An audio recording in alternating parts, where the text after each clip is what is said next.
Hola a todos, mi nombre es Álvaro Ruiz Y yo soy Andrea González. y en este video vamos a hablar sobre las cuentas incobrables, pero primero vamos a explicar cómo se origina esto.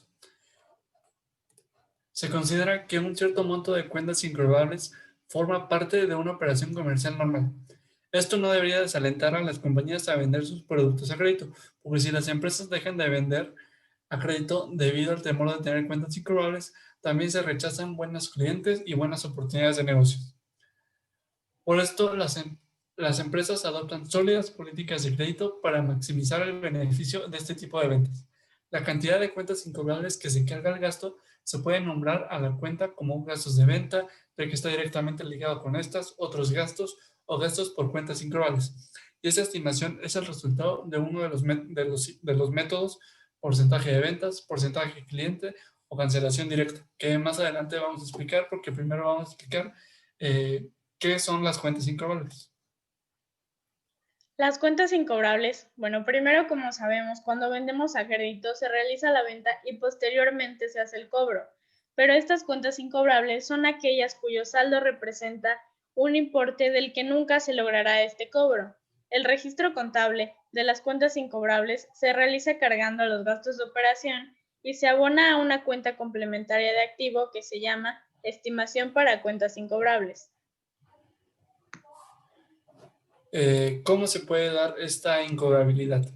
Una cuenta se puede volver incobrable por muchas razones, tales como la quiebra del deudor, la incapacidad de encontrar al deudor, un fraude por parte de este, o la falta de documentación adecuada para demostrar que existe esta deuda. ¿Qué es una estimación de cuentas incobrables? Las estimaciones de cuentas incobrables representan la cantidad que razonablemente no se recupera en efectivo de las ventas de mercancías o la prestación de un servicio a crédito. La estimación se realiza al final de cada periodo contable. El objetivo de esto es que el cargo de esta pérdida se haga en el mismo periodo en que se da y que las cuentas por cobrar en el balance general informen una mejor estimación de su valor. ¿Cómo se representan las cuentas incobrables en el balance general? Según la NIF C3, las estimaciones para cuentas incobrables, descuentos, bonificaciones, etcétera, deben ser mostradas en el balance general como deducciones a las cuentas por cobrar. En caso de que se presente el saldo neto, debe mencionarse en nota a los estados financieros el importe de la estimación efectuada. Y ahora explicaremos los diferentes métodos que mencioné anteriormente. El primer método que vamos a explicar es el método de porcentaje de ventas. Este estima la pérdida de cuentas incobrables utilizando un porcentaje de las ventas netas a crédito. Este dato se obtiene analizando el porcentaje de pérdidas experimentadas en ventas a crédito de periodos anteriores, es decir, es un dato histórico. Este porcentaje estimado se aplica al total de las ventas a crédito del periodo, descontando previamente las devoluciones sobre ventas para obtener las ventas netas, como mencioné anteriormente. Al hacer el ajuste, no deberá sumarse o restarse el saldo existente en la cuenta de estimación por cuentas incobrables de periodos anteriores, a diferencia de uno de los métodos que explicaremos posteriormente.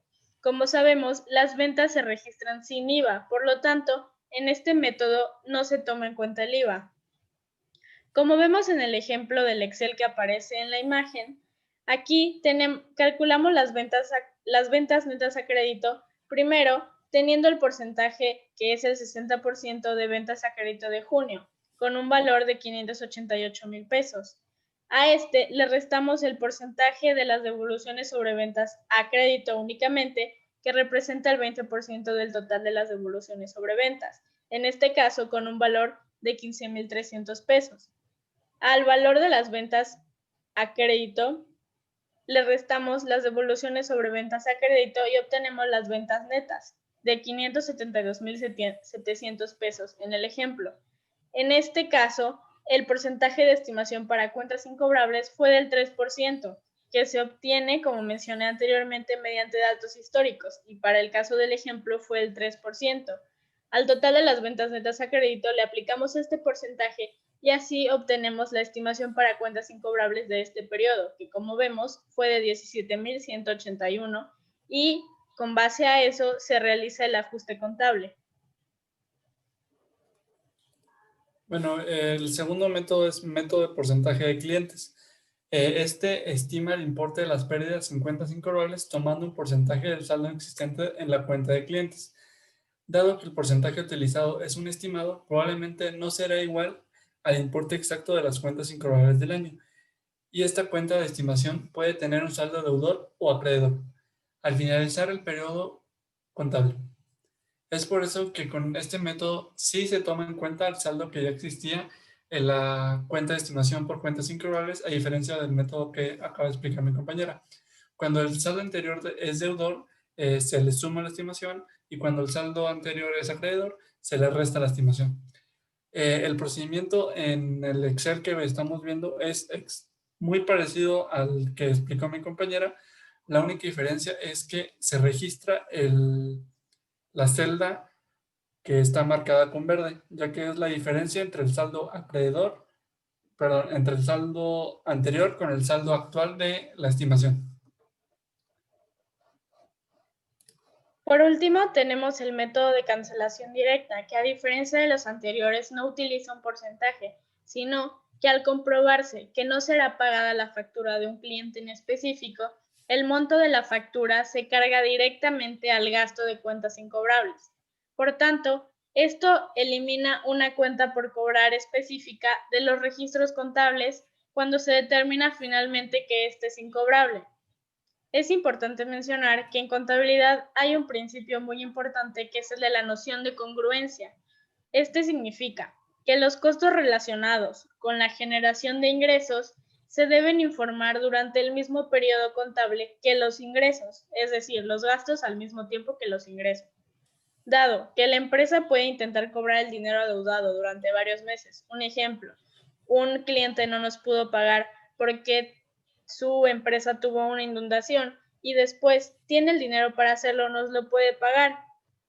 Pero esto sería que el método de cancelación directa viola el principio de congruencia, ya que el ingreso no fue registrado en el mismo periodo que el gasto y por tanto no debería utilizarse para valorar las cuentas por cobrar en los estados financieros. Conclusiones.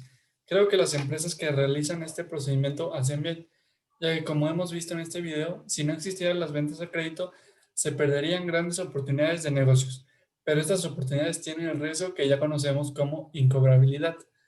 Pero las empresas que llevan registro de la incobrabilidad con el histórico ya tienen un estimado para estas cuentas, y así estas ya no se consideran directamente pérdidas. ¿Tú qué opinas, Andrea? Coincido contigo en enfatizar que las cuentas por cobrar son necesarias para permitir que las empresas sigan creciendo y atrayendo clientes, pero también ahora conocemos el riesgo que esto puede significar, es decir, que no nos paguen, por ejemplo. Por lo que el crear la cuenta de incobrables es una buena opción para que las empresas puedan absorber estos gastos y así seguir creciendo, un ejemplo mediante las ventas a crédito. Eso sería todo por hoy. Muchas gracias. Estas fueron nuestras fuentes. Muchas gracias.